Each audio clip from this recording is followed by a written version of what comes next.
psicólogo, é o autoconhecimento emocional. A gente tem aí catalogado pela neurociência, em termos de equilíbrio de neurotransmissores, 108 emoções, sentimentos e emoções. E a gente não sabe nomear nem 10, né? Então, muitas vezes a gente coloca num pacotinho de emoção ansiedade, a gente coloca 10 outras emoções que não são ansiedade, né? E a própria ansiedade, né? Ela é recheada do que a gente não trata a ansiedade. É impossível tratar a ansiedade. A gente trata os componentes que são ou a causa dessa ansiedade ou os componentes que são a consequência. O que a gente vê nas maiorias das técnicas é o trabalho das consequências. E eu busco trabalhar a causa, né? Porque a causa está dentro desse palavrão aí que é a psiconeuroimunoendocrinologia, né? A psiconeuroimuno.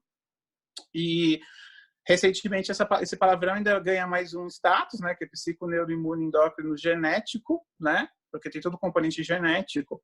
Então, em cima desse background todo de neurociência, de estudos de neurociência da emoção e neuronutrição, né, que é uma das especialidades que eu atuo dentro desse processo de modulação, né, para trabalhar com ansiedade, que eu vou trazer para vocês a nossa explanação hoje sobre os conceitos neurocientíficos de ansiedade, sem jogar o mais no mesmo, né? Porque se você pesquisar lá neurociência e ansiedade no Google, você vai ter vários artigos muito bons, né?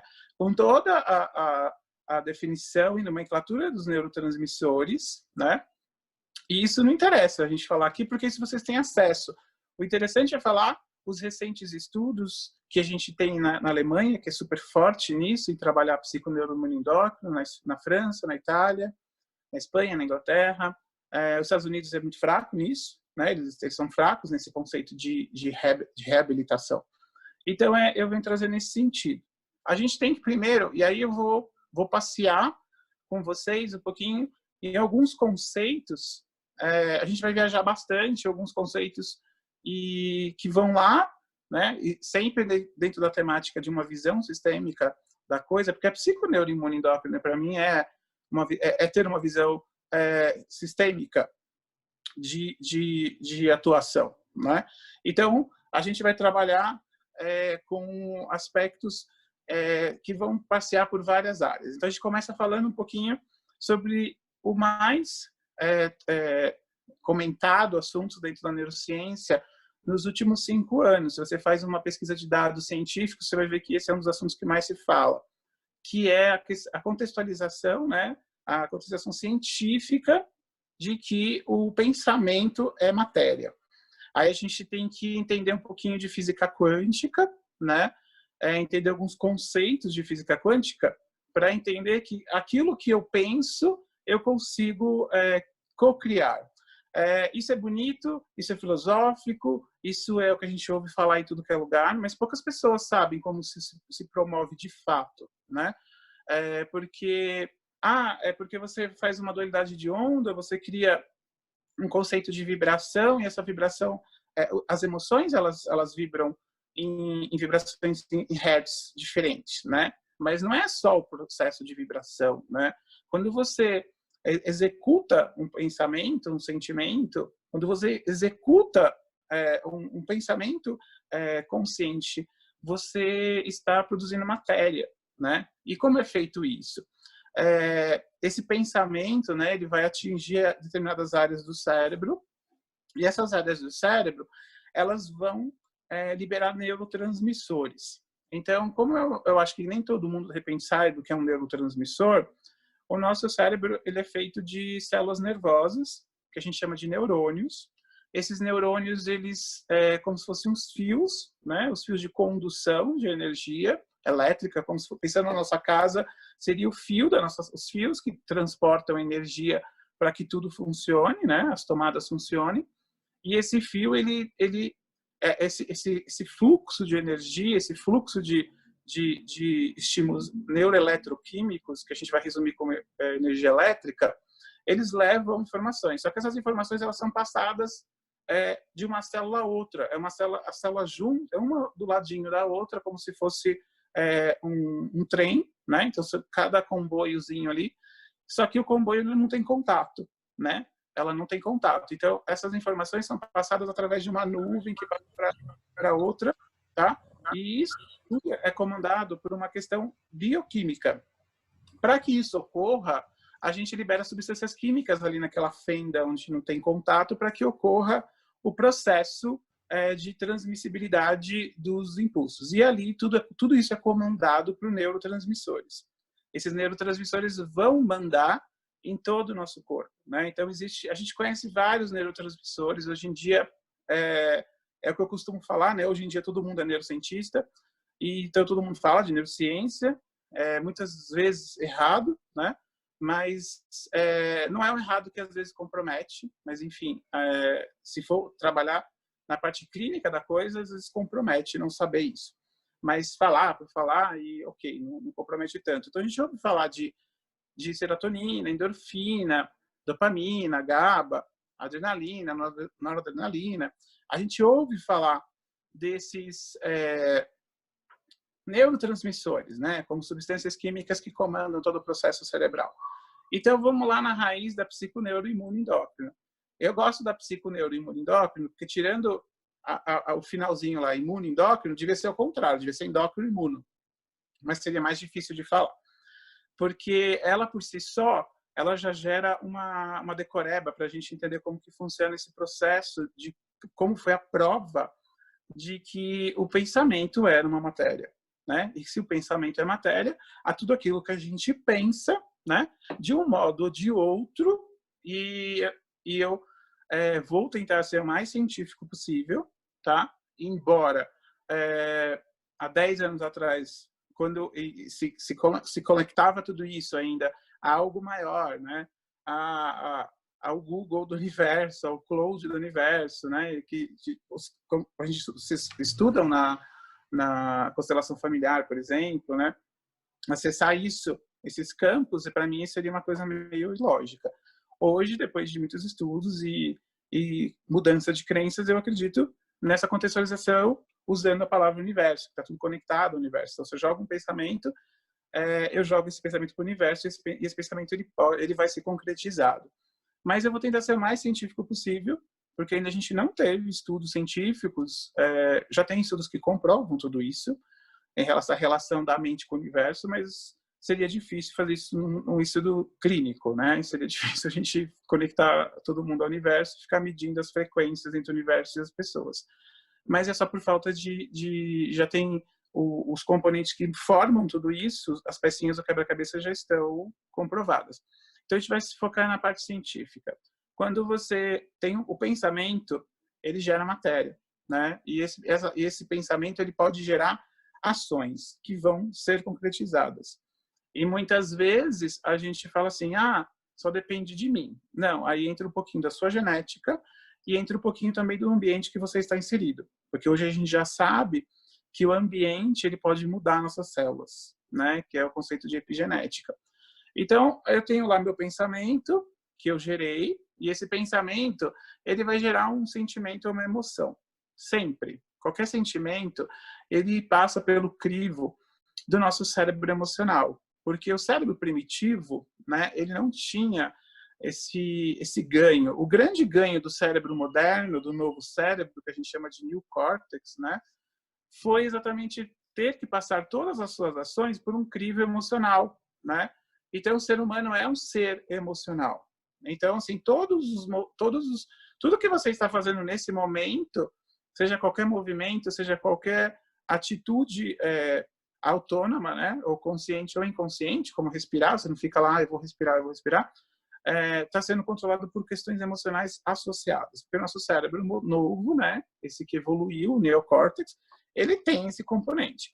Então, toda vez que eu tenho um pensamento, né, eu realizo um pensamento, seja qual for, seja uma visualização, seja uma meditação, seja um pensamento de uma coisa que eu acho que vai acontecer, seja o pensamento do que aconteceu, seja o que está acontecendo agora, eu gero uma emoção, né?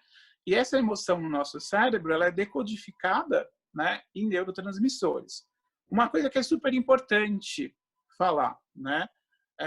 No começo da quarentena, eu fiz um conjunto de 10 dias eu dei um curso pelo Instagram, foram 10 dias de lives, né? Então a gente falava de todos os sentimentos, na parte neurobioquimicamente disso tudo aí.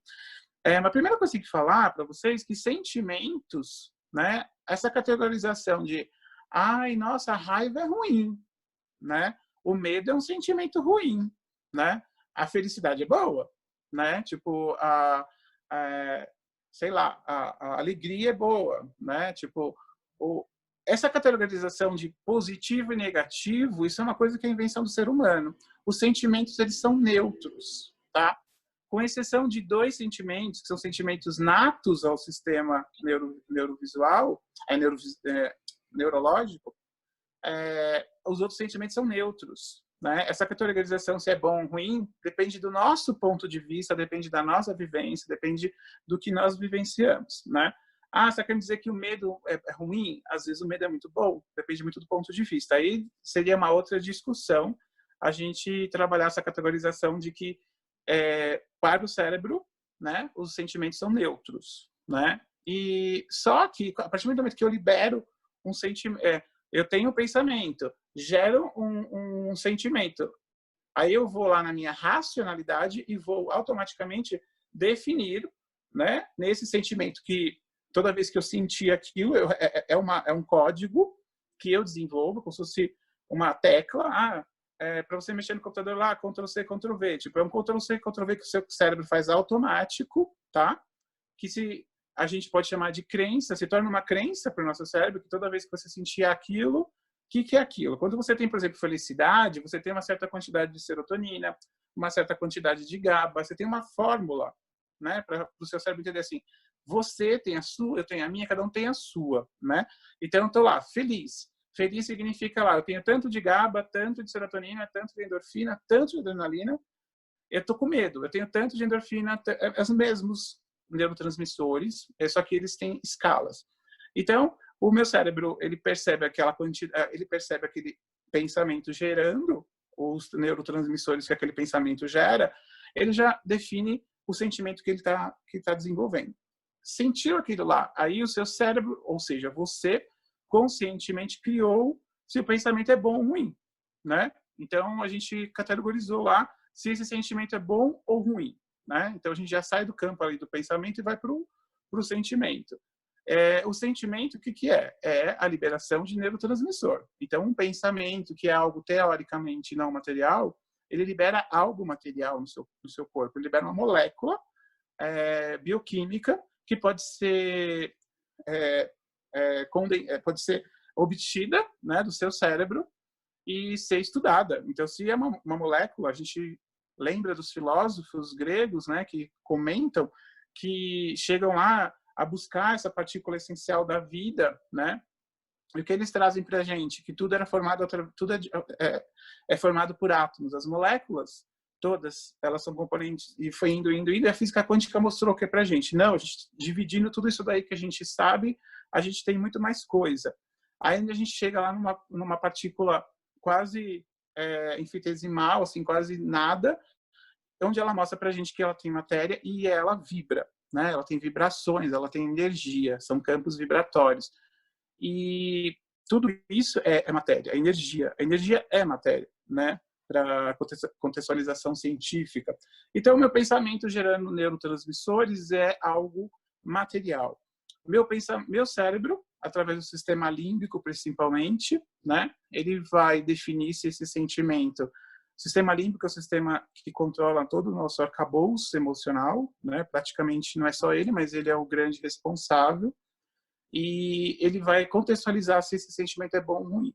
Se esse sentimento for bom, vamos começar pelo bom, né? Vamos começar pelo bom.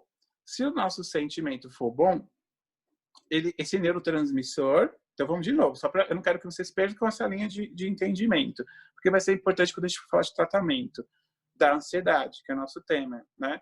Então, eu vou focar no meu exemplo negativo na ansiedade, tá? Então, no positivo ali, eu tenho o pensamento, esse pensamento gera um neurotransmissor, que é uma molécula, que vai passear pelo meu cérebro, vai ativar o sistema límbico, que vai falar se esse sentimento é bom ou ruim.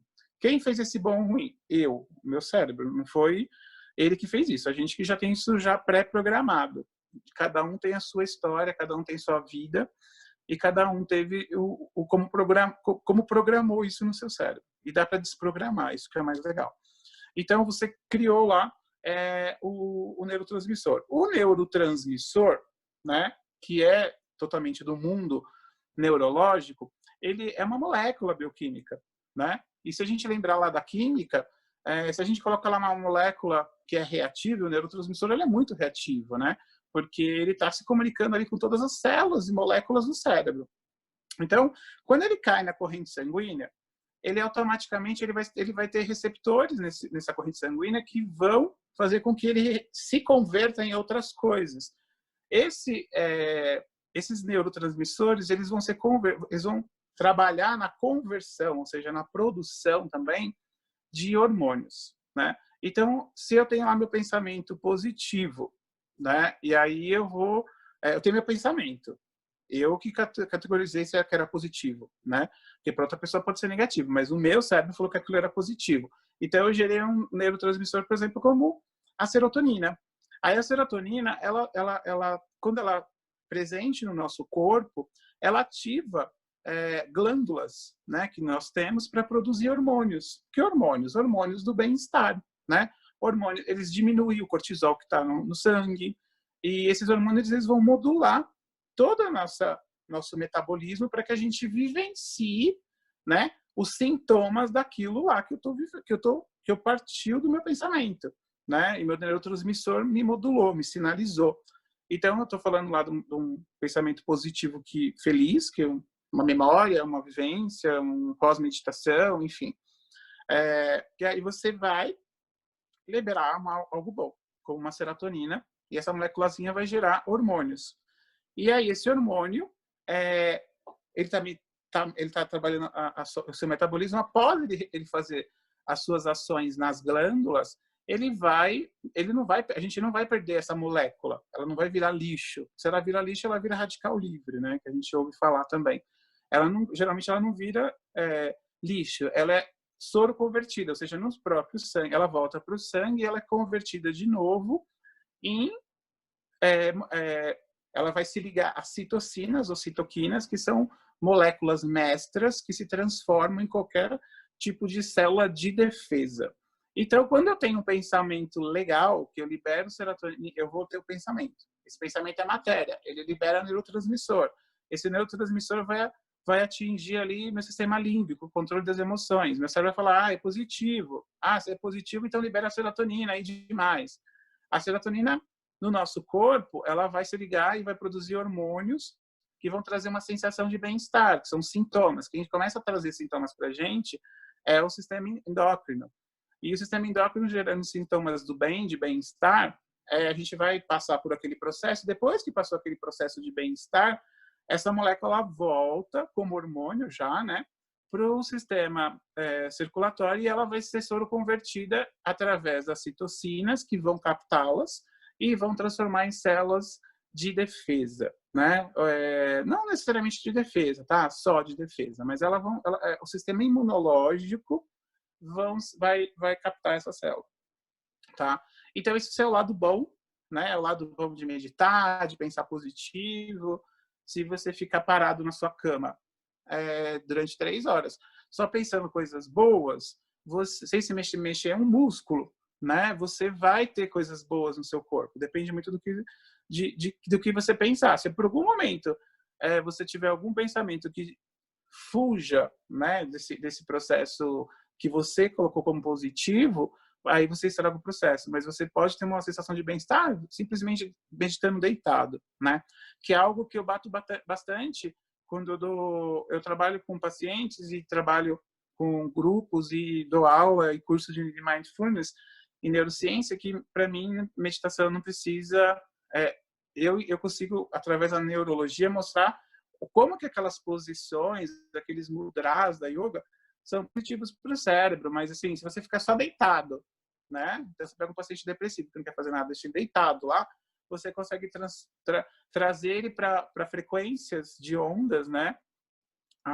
teta, beta, tranquilamente, só de não fazer nada, porque o comando todo é cerebral, tá? Senão, a meditação não funcionaria no paciente com paralisia cerebral, meus pacientes que são geralmente pacientes atípicos, pacientes que não têm consciência. E eu consigo fazer meditação nas crianças com paralisia cerebral, né? Por quê? Porque, tipo, a gente acessa o cérebro delas, né? É isso que a gente precisa, do pensamento delas, né? Da ação física. Tem técnicas específicas para isso na neurologia, na neurovisão, né? Que chama enriquecimento sensorial. E eu uso muito dele também para trabalhar a ansiedade, por isso que eu estou citando. Então, quando eu vou voltar lá de novo no pensamento, agora a gente vai falar da ansiedade. Eu estou ali num pensamento, tá? Eu vou trazer a ansiedade para facilitar, né, para esse conceito de pandemia, de quarentena, de isolamento, de expectativas. Então, a gente ouve falar, fazer um parênteses inicial, de que depressão é aquela pessoa que tem o cérebro vivendo no passado e ansioso é aquela pessoa que tem o cérebro vivendo no futuro, né? Eu concordo em parte por isso, porque a gente vai explicar neurocientificamente como funciona, e nem sempre um pensamento, né? O exemplo que eu vou dar, para aproveitar a questão de pandemia, quarentena, isolamento e distanciamento social, ele acaba gerando essas dúvidas e coloca o nosso pensamento no futuro, mas existem muitos pensamentos pré-ansiosos que são de passado, tá? Então, toma cuidado com isso, não generalize. Então, eu estou lá com o meu pensamento, pensando assim, putz, como que vai ficar a minha clínica? Como que vai ficar as aulas que eu dou? Né? Como que vai ficar, sei lá, minha relação com a minha irmã que eu não vejo? Minha irmã está na linha de frente, ela é enfermeira, trabalha em 2 hospitais, como que vai ficar isso? Eu não posso ver ela. E aí você começa a viver aquele pensamento no futuro, né? E aí, eu, ao invés de vibrar para que isso fuja da minha mente, porque é um pensamento que está envolvido, né, num consciente e inconsciente. Aqui eu falo que é inconsciente e consciente também. Por que consciente? Porque aí eu vou me alimentar de informações, e aí eu me alimento dessas informações através da televisão, né? E aqui eu vou fazer um parênteses, eu não estou querendo dizer que a televisão, né, todas as televisões, todos os canais queiram manipular vocês, né, como falam. É só por uma questão sensorial, tá? Se você quer, você precisa dessa informação, eu preciso dessa informação, né? Eu sou super nerd, eu preciso saber de tudo, eu quero saber tudo que está acontecendo. Mas eu não busco a televisão, porque se eu já estou nessa tendência a ser ansioso, quando eu busco a televisão, eu ativo vários canais sensoriais. Eu ativo a visão, né? Eu ativo a audição e ativo a questão sinestésica, porque eu gesticulo, eu analiso, eu fico olhando. Qualquer pessoa é assim, tá? Isso são fora outros componentes, tá? E quando você, por exemplo, vai buscar isso na internet, você não escuta. Então, se você vai buscar a sua informação na internet, o enriquecimento sensorial é menor, né? E aí a visão é 80% do seu cérebro. Então, assim, ainda estamos presos em 80% do cérebro. Quando eu assisto televisão e vou jogar notícia na televisão, eu estou alimentando quase 100% do meu cérebro, tá? 97%, 98% do meu cérebro está sendo sensorialmente atacado por aquelas informações, né? E aí a gente sabe que tem componentes subliminares, marketing, cores e tonações, enfim, a gente é captado por isso. Quando você vai olhar a notícia lá no Twitter, né, que é o que eu costumo fazer, na maioria das vezes, você está preso pela visão, você não tem audição. Quando você escuta um rádio, que, né, parece, nossa, escuta rádio, sim, podcast é super legal. Você está preso a 7% do seu cérebro só, porque a audição, ela só pega 7%, né? E se você fechar os olhos durante a sua captação auditiva de notícias, você tem a chance de ficar 90% menos ansioso só na captação de notícia. Isso é uma dica tão idiota, né, para algumas pessoas, e que para a gente na neurociência, assim, faz toda a diferença. Eu tive pacientes, eu não estava atendendo neurocoach há 2 anos, e aí com isso tudo, vários pacientes voltaram. Você está fazendo aquele programa de ansiedade, você está fazendo programa de emagrecimento, você vai fazer não sei o que, sei lá. E dá para fazer à distância. E o meu trabalho de neurovisão não dá, né? Então eu falei, eu vou trabalhar com isso, para não ficar pirante, porque na primeira semana eu fiquei pirado. E aí, tipo, eu falei, gente, é muito louco, é uma dica boba que a gente pode dar para qualquer pessoa, né? Então, se você vai estar buscando e eu vou dar o exemplo da ansiedade, né? Com esse exemplo de corona e tudo mais, se você vai buscar informação, eu acho que não pode ficar alienado, né? Tipo, através da televisão, 98% dos seus sentidos estão sendo usados para isso. É muito pesado, é muito cansativo, sabendo que o seu cérebro já está trabalhando ali no limite, com todo extra, com toda a sua cabeça no futuro, no presente, no passado, um turbilhão de idas e vindas. Se você vai ver no seu celular, no Facebook, no Twitter, no jornal, no Google, sei lá, as notícias, você já está trabalhando com só 80%. Se você vai só escutar, 7%. Né? Isso já facilita muito, porque ao nosso ver da neurociência, as pessoas se tornaram ansiosas pelo excesso de informação. Mas não é o excesso de informação que, assim, as pessoas não leem as notícias, elas leem o cabeçalho e se tornam especialistas em comentar os assuntos só de ler os cabeçalhos, né? Mas por mais que ela só leia o cabeçalho, né? Quando a gente fala em informação, eu não estou falando de informação assim, nossa, mas eu li, entendi, refleti. Informação é o que entra no seu cérebro tem que processar, seja que você compreendeu, seja que você não compreendeu. Se você ficar meia hora tentando decifrar um livro em russo, seu cérebro vai cansar como se eu tivesse lido um texto de filosofia e tentado responder perguntas complexas. Vai ser o mesmo grau, porque as informações estão tentando entrar, né? Então, por isso que nessa questão de ansiedade, a grande dica que eu dou é o input, né? A entrada de informações já começa por aí, né? Então, eu vou pegar aquela pessoa tradicional que já tem uma tendência natural de ansiedade, então ela pega muito do que ela sente, de qualquer oscilação emocional, o sistema límbico dela já fala assim, e sentimento negativo, libera o neurotransmissor negativo, então vai ter toda uma cascata aí de problemas que vão sendo gerados. E aí a gente tem agora essa situação nova, né, onde todo mundo teve que se adaptar, se trancar em casa muitas vezes e não poder sair e tudo mais, e ainda você vai lá e quer estar 100% informado. Aí você fica na televisão e você oscila lá, independente de canal. Você vai ser subestimado nos seus conceitos, porque é muita informação. E vai ter uma hora que esse excesso de informações vai fazer que o seu cérebro trabalhe demais. Aí isso vai mexer com o quê? Com o seu sono, com o seu sistema endócrino, com a sua imunidade. E aí, se você não entrar no processo, e aí a gente tem um processo agudo, né? Eu percebo hoje que as pessoas que eu falo, elas já deixaram de ser agudas, elas já estão no crônico.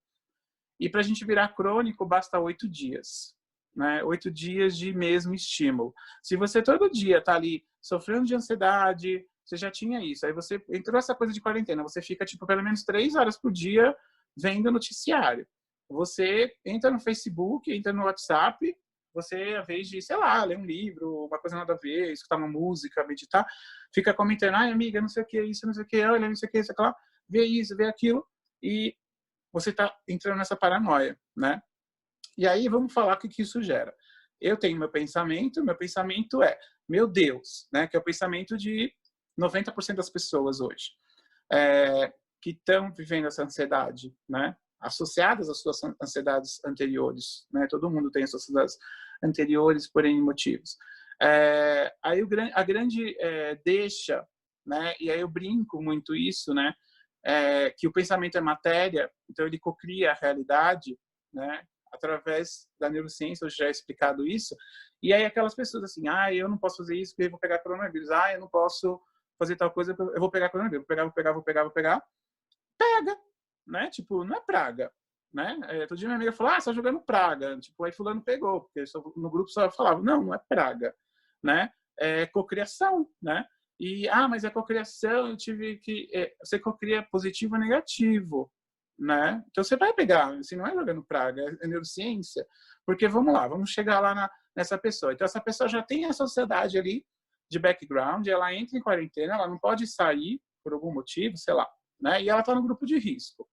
Então ela vai jogar o lixo no prédio, né? Ela tipo faz a limpeza da NASA, né? Tipo, como se estivesse entrando no centro cirúrgico depois, porque tipo se limpa todo e tipo cai uma coisa no chão, não pega, é desespero. E ainda fica assistindo televisão o dia inteiro. Então ela fica no inconsciente, eu vou pegar, eu vou pegar, eu vou pegar, eu vou pegar. O que o seu cérebro faz? O sistema límbico, que controla as emoções, vai ver esse sentimento como negativo, né? Ele não vai ver a chance de morte, a morte ela tem um lado positivo, mas não nesse conceito, né? Porque morte significa renascimento. Tem que morrer alguma coisa para que nasça outra, né? Só que nesse sentido a gente não vai nascer amanhã, né? Embora dependendo da sua crença. Então assim, o seu cérebro vai ver isso como coisa negativa, vai ver a morte como fim, como uma coisa ruim. Ele vai liberar adrenalina, principalmente adrenalina, né? Então a adrenalina por si só, o que ela já faz no nosso corpo? Ela aumenta a frequência cardiorrespiratória, ela embaça a visão e ela aumenta a sua frequência cardiorrespiratória, fazendo com que o seu sistema respiratório mude, né? E dependendo do seu background, se você já é uma pessoa que tem altos níveis de cortisol, de estresse no seu corpo, só esse pensamento recorrente já vai fazer que você tenha falta de ar, né? E aí você não tem falta de ar nunca na vida, mas você passou a ter. Aí você que tá com aquele pensamento que você vai ter e você escuta toda hora que o sintoma principal é a sua falta de ar, amanhã você já está com uma vez, né? Você já está sentindo, você já tem febre, você já tem tosse, você já tem dor de garganta, você já tem até conjuntivite, né? Que o olho é muito emocional, né? Então o sistema respiratório e o olho são muito emocionais, são muito dependem da emoção. Então é muito assustador isso. E aí a pessoa ela, desesperada, né? E ela vai lá, e ela vai ter esse coronavírus em algum momento. Durante aqueles sintomas ela não tinha. A gente vai ver por que ela pode ter, geralmente tem. Porque o sentimento negativo dela ativou o sistema límbico, né? Então, a adrenalina na jogada, né? Lembra que o neurotransmissor ele tem que falar com o sistema endócrino? Então, vamos lá. Neurotransmissor adrenalina. Não é só adrenalina, tá? Mas tem outros. Mas eu vou resumir sempre com um, ficar mais fácil. Aí a gente joga, e hormônios também. Aí ele joga na corrente sanguínea essa adrenalina. Depois que fez esses ajustes todos aí de palpitação, de sudorese, às vezes, né? Você vai lá e vamos ativar o sistema endócrino. O sistema endócrino vê a adrenalina, um parênteses. O nosso cérebro, ele acha que a gente está até agora lá no meio da floresta, caçando bichinho, tá? A gente está lá na floresta. O cérebro é bem idiota nesse aspecto.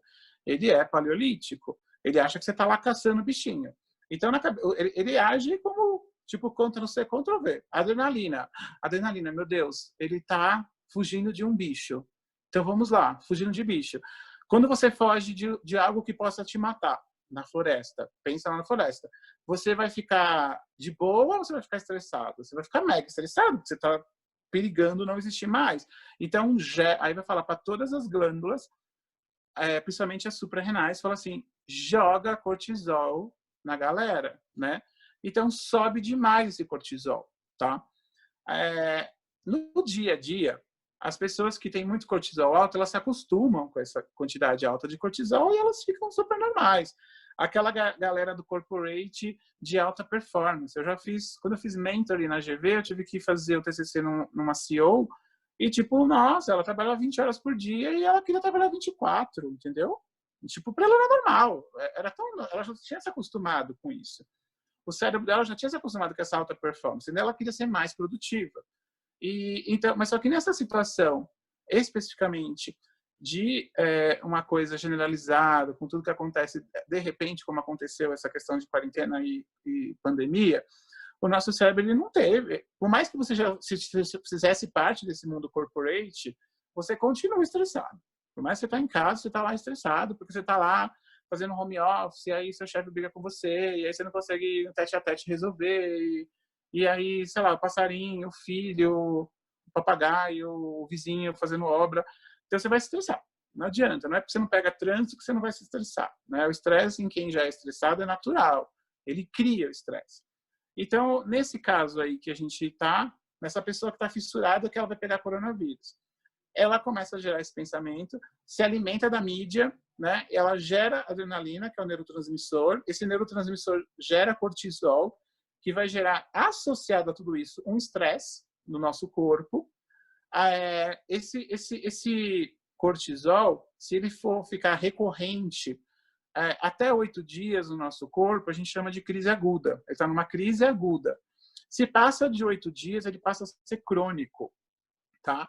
Vamos falar do agudo, né? Ah, eu oscilo, eu fico 2, 3 dias louca, aí depois 2 dias eu fico de boa, até eu nem olho mais. Você até quebra o sistema, então você não consegue virar crônico, que bom para você, mas isso não faz bem também, tá? Porque você está oscilando demais, e aí você está trazendo muito radical livre, e isso vai te atrapalhar em outros processos, tá? Agora, se você virar crônico, eu já tô no 22º dia na loucura, na pira. Que eu vou ter, e eu tô estressada, eu não durmo mais, e já tive sintomas algumas vezes, repensei no médico e tudo mais. Esse cortisol crônico, ele vai... O cortisol, a molécula de cortisol, ele tem super afinidade com as citoquinas, que são aquelas moléculas mestras do sistema imunológico, né? E chega a cair, isso daí já é científico, uma pessoa estressada, crônica, que passa 8 dias tendo ali o recorrente todos os dias, sem interrupções, com essas piras, o sistema imunológico ele pode cair até 60%. Né? Então você já cai naturalmente esse sistema imunológico, porque você não está comendo às vezes direito, você não está tendo uma rotina, você não está se exercitando como deveria, né? E ainda você tem agora pirou que você vai ter coronavírus, você vai abaixar sua imunidade até essa 80%, porque você já está baixando 20% por conta da alimentação, do seu estresse de trabalho, de estar trancada, de não estar treinando. Então você vai aumentar muito, debilitar muito o seu sistema imunológico. Muito, muito, muito. Suas células de defesa não estão mais aptas a trabalhar. É um exército que ajuda você. Então, se você for jogar o lixo e alguém passou e tossiu e tiver, você vai pegar. Porque a sua imunidade está baixa. Você fez isso, entendeu? Lembra que no exemplo positivo, se eu ficar lá pensando positivo durante 3 horas parado lá, eu consigo melhorar minha imunidade? Parece louco, né? Mas eu vi algumas coisas na televisão de alguns hospitais que estavam levando cartas dos parentes e lendo para os pacientes que estavam entubados na UTI, em coma, e eles tiveram melhora. Claro, o inconsciente dele está trabalhando, está liberando neurotransmissores do bem, né? Porque a pessoa ela associa aquilo a coisas boas e vai aumentar a imunidade. Por isso que faz um trabalho desse, foi feito na Itália, na Espanha, estão fazendo agora no Brasil, na HC. Então, assim, por quê? Porque estão pensando em psiconeuroimuno, né? O meu pensamento negativo, ele pode gerar um estresse crônico. Então, basta 8 dias de pira. Fica 8 dias pirado, que você vai já sentir a diferença no seu corpo, né? E não adianta, por exemplo, eu faço shots dentro da neuronutrição e posto e oriento no meu Instagram e as pessoas ficam. E eu conheço algumas pessoas que são estressadas, colegas, alunos. Ai, me passa a receita do shot. Eu falei, não vai adiantar. Você quer fazer shot de imunidade se você não trabalhar a cabeça. O shot de imunidade ajuda? Ajuda. Mas ele, ao mesmo tempo que ele ajuda a aumentar a sua imunidade, se seu pensamento tiver mega negativo, ele vai deprimir igual, não adianta, né? Então não tem fórmula mágica. A fórmula mágica é manter o nosso pensamento, tentar equilibrar essa emoção. Por isso que eu falo que é o trabalhar o autoconhecimento emocional. Tem estratégias para isso? Sim, várias, né? Tem tratamento, tem terapia, tem, como posso dizer assim, tem macetes para a gente percorrer, fugir caminho. E lembrando que se a gente fica mais de 8 dias, você vira um estresse crônico. O seu cérebro, com altas taxas de cortisol por mais de 7, 8 dias, ele passa a entender que você não está mais em estresse. Ele passa a entender que você se perdeu na floresta, né? Essa é a ideia dele, né? Porque ele lembra que ele é paralítico. E você vai morrer. Você não tem mais. Você caiu dentro de um buraco e a sua mulher das cavernas está lá na caverna e não vai te achar. Então, você vai entrar num processo que, para o cérebro, o que seria mais próximo disso para a gente hoje, a neuroevolução dá outros nomes, mas para nós, hoje, no nosso dia a dia, né? O que dá pensamentos recorrentes e repetitivos, né? Então, a pessoa que caiu num buraco no meio da floresta, não era armadilha, né, gente? Porque o homem das cavernas não pensava em armadilha, ele caiu num buraco qualquer lá. Ele tá crônico, né? Ele tá lá 5 ou 8 dias preso naquele buraco, ele só pensa em alguma coisa. Como sair dali, como sair dali, como sair dali, como sair dali. Ele tem um pensamento repetitivo e que reverbera o tempo todo. Então, as taxas de cortisol passam a ser aceitas, né? E a gente começa a liberar outros tipos de substâncias, de moléculas no nosso corpo, gerando o que a gente chamaria hoje de paranoia. Então, o estresse crônico gera uma paranoia. Então, a pessoa que fica 8 dias pensando em coronavírus que vai ter, no 20º, ela já está precisando de atendimento.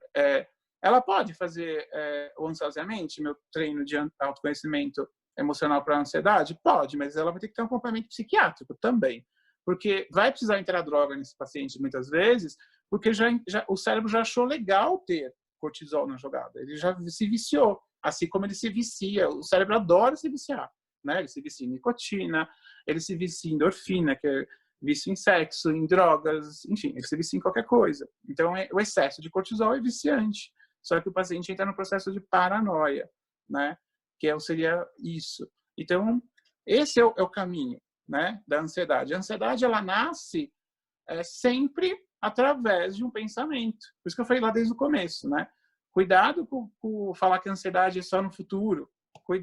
Eu não trato, por exemplo, tratar a ansiedade, falar a palavra tratar a ansiedade, isso quem faz é o psicólogo e o psiquiatra, né? Eu ajudo, né, o autoconhecimento emocional, por exemplo, porque eu não trato. O que o psicólogo e o psiquiatra tratam? Eles tratam a ansiedade? Não. Eles tratam as consequências da ansiedade. O que é a ansiedade? A ansiedade é quando, se eu fosse resumir neurocientificamente para vocês, seria aquele primeiro momento que eu gero um pensamento e esse pensamento ele vai passar pelo sistema límbico que vai receber o label lá, a etiqueta de positivo, negativo. Se for positivo, oba, vai ser um monte de coisa boa. Se for negativo, vai acontecer tudo que a gente já falou, toda essa tragédia aí. Até pegar o coronavírus, de tanto você ficar pensando. Então, a ansiedade é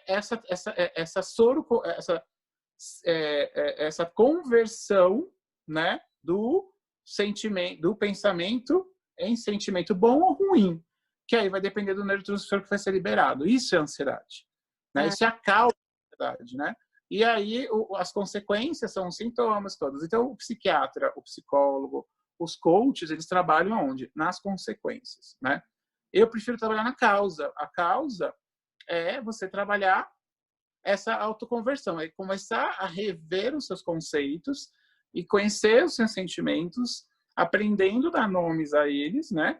E quando o cérebro, mostrar para o seu cérebro que quando ele receber o medo, não necessariamente você precisa produzir adrenalina. Tem medo que constrói, né? Tudo o medo, quando você vai fazer algo novo, dá medo. Então, o medo é positivo muitas vezes, é ele que faz com que você se jogue, que você cresça. Então, use isso, eu trabalho nessa vertente. Agora, se o paciente entra num processo crônico muito severo, eu acho que ele tem que trabalhar as duas frentes, a causa e as consequências, né? E as consequências a gente também pode orientar. Vamos imaginar que meu paciente não está conseguindo converter o meu sentimento, só converte em negativo, né? Ele não está convertendo em positivo. Aí as pessoas falam assim, então é uma pessoa negativista. Não necessariamente, tá? Não é tão simples assim. Mas eu consigo fazer uma modulação. Se vamos imaginar assim que eu estou liberando muita adrenalina. A adrenalina, ela é concorrente, por exemplo, do GABA. Se eu conseguir colocar GABA nesse corpo, ou serotonina, eu consigo eliminar um pouco, equilibra. A droga, né, o ansiolítico, o antidepressivo, é isso. É jogar o oposto, o antagônico. Eu tento imaginar que aquela situação está gerando excesso da substância X, eu coloco a Y que anula X e acabou, né? Mas eu posso fazer isso através de meditação, de técnicas de enriquecimento sensorial, eu posso fazer através de neuronutrição, né? Então, quando eu vou trabalhar com o meu paciente, eu trabalho na causa e tentar mudar o padrão de pensamento, em trabalhar na neurociência das emoções e depois em modular os neurotransmissores. E isso é possível. E onde que entraria nesse processo todo da ansiedade, né? E aí existe vários tipos de ansiedade, porque você pode ter uma ansiedade gerada, lembra que tudo começa no pensamento. Se o seu pensamento recorrente é medo, sua ansiedade pode nascer daí. Se o seu pensamento recorrente está relacionado a uma autossabotagem, A sua ansiedade pode começar daí. Por isso que eu falei que existe vários tipos de ansiedade, né? Eu não posso tratar uma pessoa que tem uma ansiedade que nasce de um processo de autossabotagem igual uma pessoa que nasce com um processo de rejeição, ou de baixa autoestima, ou de medo. Tudo a pessoa tem medo, né? Então, todos os sentimentos tudo que ela sente de novo, eu senti um negocinho aqui no meu coração, uma emoção diferente, é medo, né? Às vezes era expectativa, era algo legal, frio na barriga, não, é medo. Porque ela cresceu, né, assim. E aí, quando a Rô me convidou, e aí eu falei que tinha tudo a ver, na verdade, com pensamento sistêmico, com constelação, com tudo que está relacionado ao mundo sistêmico, porque esse pensamento eu consigo trabalhar a conversão, né? Mas se esse pensamento ele é recorrente, ele é algo, vamos dizer assim, de herança, né? Aí a gente tem que voltar que a psiconeuroimune endócrino hoje ela é genética também. Ela prova que o meio muda as frequências das minhas moléculas de DNA. E a gente sabe, né, cientificamente, que as vibrações do DNA, quando ele se transformou em DNA para fazer aquela dupla hélice, aquelas energias todas, de toda aquela transformação, trazem, né? Não lembro mais a quantidade exata, mas a Rô sabe, vocês sabem, sei lá, 100 e poucas gerações. Tem 100 e poucas energias de antepassados meus. Então, de repente, eu estou trazendo no meu processo de ansiedade um pensamento recorrente, um medo que nem é meu, sei lá, do meu avô, e eu estou trazendo a minha célula, a minha vibração, né? Na minha molécula de DNA, essa vibração de vibrar no medo, né? Que nem é meu, nem foi eu, né? Porque isso, primeiro que é muito fácil entender isso, se não fosse científico, vamos dizer assim, pela coisa mais empírica, de que, tipo, meu avô tinha medo, então meu pai conviveu com meu avô. Então, meu pai, ele via esse medo do meu avô. Ele viveu. Como a epigenética, que é o meio era o meu avô cuidando do meu pai. Gera essa informação no meu pai. Meu pai, quando me concebeu, ele já mandou o próprio medo dele de conviver com meu avô,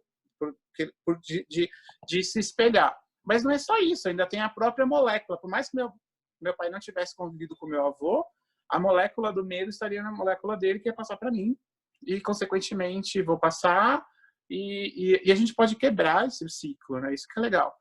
E aí o pensamento sistêmico traz isso, né? De que, tipo, a gente tem que olhar lá para o nosso DNA e pensar que todo o processo de ansiedade geralmente começa com um processo recorrente de algum sentimento recorrente que eu converto sempre em algo negativo, né?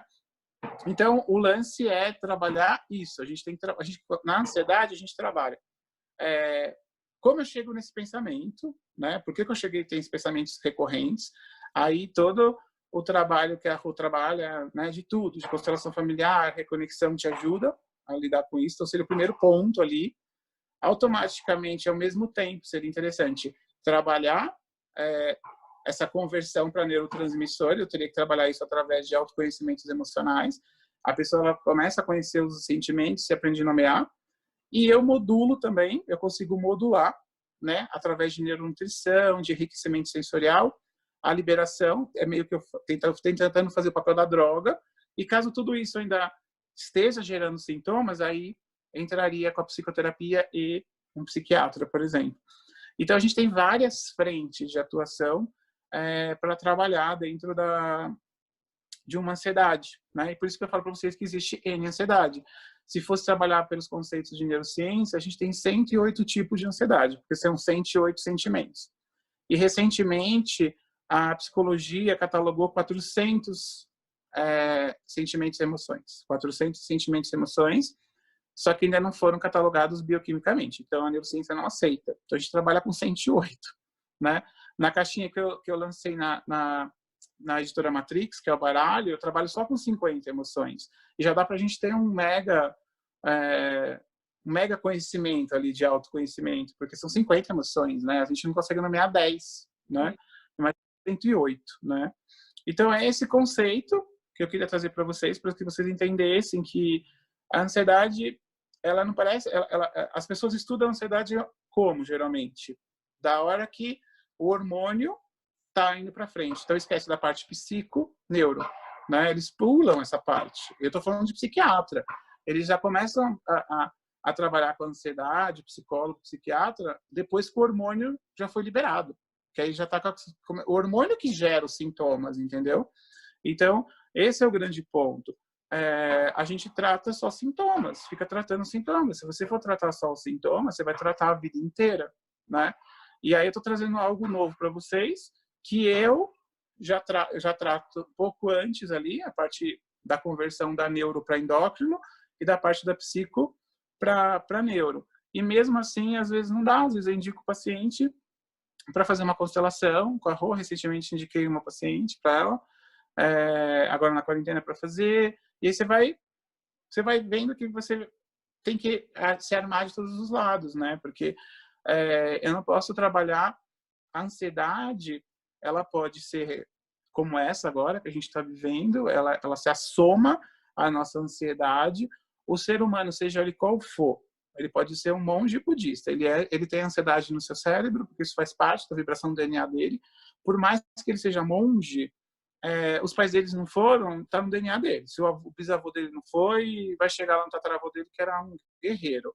Então ele não vai ser, né? Então ele tem um grau de ansiedade, né? Então, mas ele consegue controlar melhor que todo mundo, porque ele trabalha no primeiro ponto, que é o pensamento, entendeu?